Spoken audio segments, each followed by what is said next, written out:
I'm honored today to co-convene the first global refugee forum with the leaders of Turkey, Ethiopia, Germany, and Costa Rica. I thank especially the government of Switzerland and the UNHCR for hosting the forum. I commend Secretary General and High Commissioner Grandi for the strong advocacy of the refugee causes. But I want to especially pay a tribute to President Erdogan of Turkey and the people of Turkey for hosting the largest refugee population. Excellencies, ladies and gentlemen, I want to speak about Pakistan. Pakistan was born out of the biggest refugee problem in the history of mankind. And we were inspired by the Prophet Muhammad sallallahu alaihi wasallam, who was a refugee. I'm very proud to say that Pakistan hosted at 1.4 million refugees. And still, after 40 years, Pakistan still has 1.4 million registered refugees. And overall, the Afghans in Pakistan number 3 million. Countries that do not have resources, countries that cannot look after their own population, that cannot provide their basic needs, that are struggling to develop their human resources. For them, a large refugee population causes problems which cannot be imagined by the richer countries. I see the European countries struggling with the refugee problems. I see the emergence of the right wing, which cashes in on the public distress faced by the public because of lack of jobs. They cash in on the refugees. So we in Pakistan have been through this. 4 million refugees, and today almost 3 million refugees. A country where there's massive unemployment. We know what we go through. As a Prime Minister, I can tell you that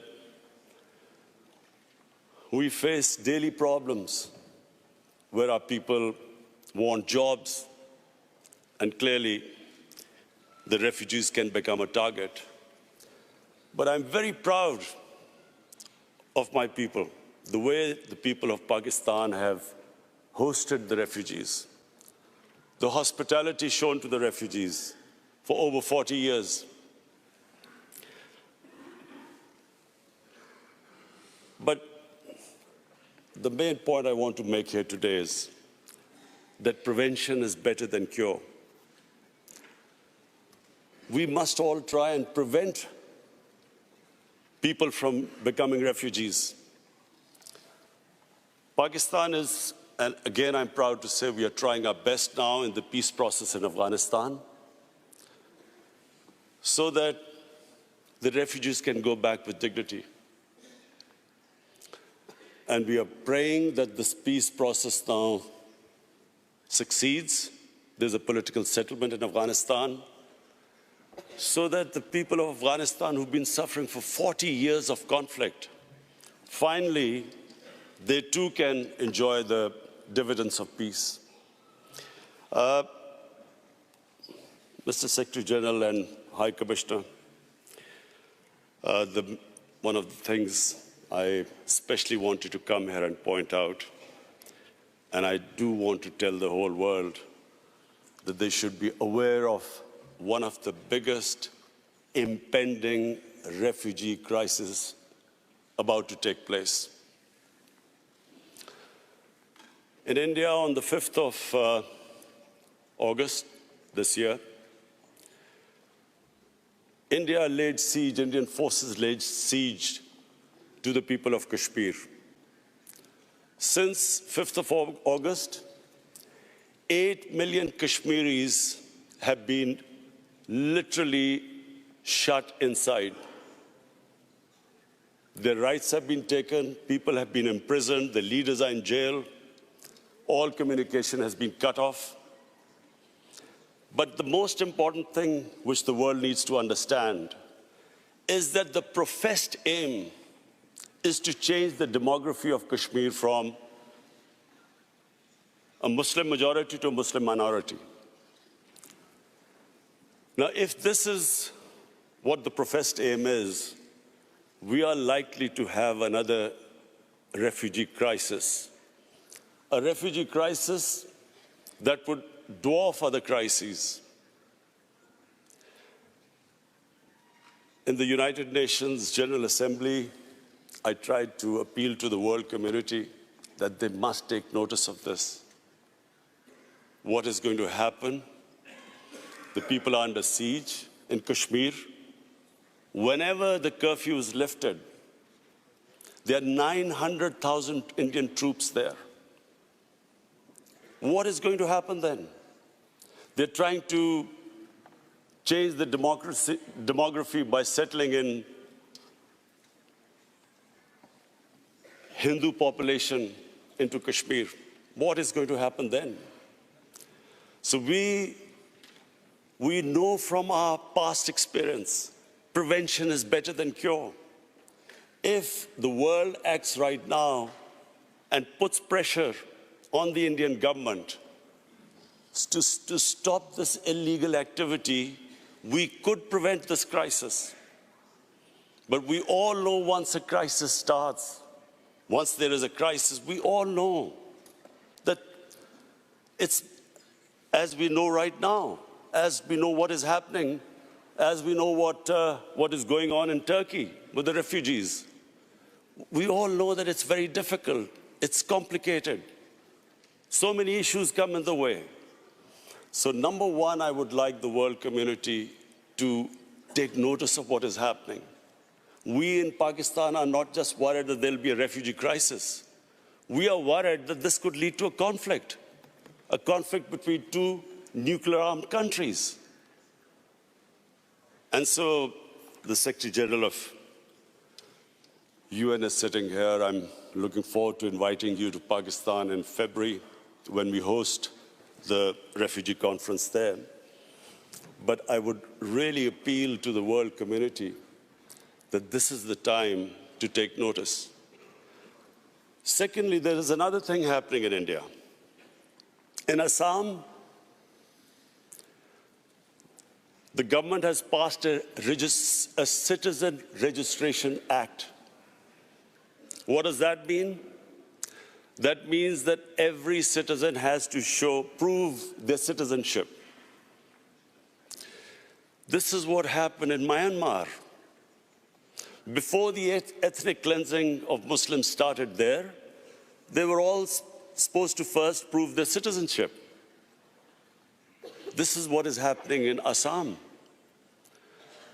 Some 2 million people, mostly Muslims, are now required to prove that they actually are citizens of India. And according to one of the Indian ministers, the same act will, by 2024, will be all over India.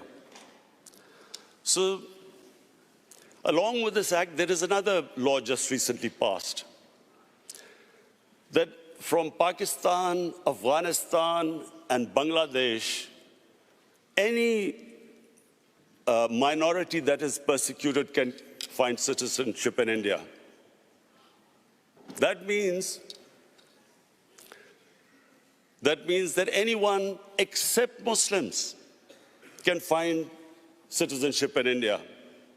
So therefore, if you put these two acts together, when this act goes all over India, where every citizen will have to prove their citizenship, Secretary General, please understand the implications. There are 200 million Muslims in India. So anyone who cannot prove the registration will be deregistered as a citizen, except that all other religious minorities, Hindus, Sikhs, Christians, they can come back and seek asylum in India, so they will get citizenship, but not Muslims. So there are 200 Muslims in India. If 2 or 3% of them cannot prove their citizenship, where will they go? So this is another thing. There are riots in India already. People are out in the streets. I would urge the international community to please look into this, because we know once the crisis happens, it's much more difficult. I repeat, it's much more difficult to control it.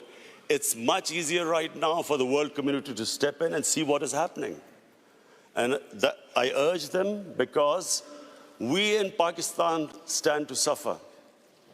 As it is a country that is hosting 3 million refugees, a country which is trying to develop its own human beings, provide them the basic necessities, our country will not be able to accommodate more refugees.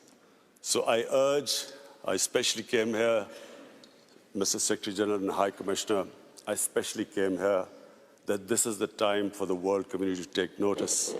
What is happening next door can have consequences, can have an impact on the refugee population of the world, which is unprecedented.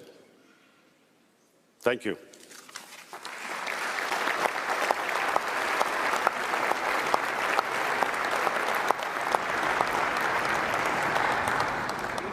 Thank you, Prime Minister. I would now like to call on Ethiopia, Deputy Prime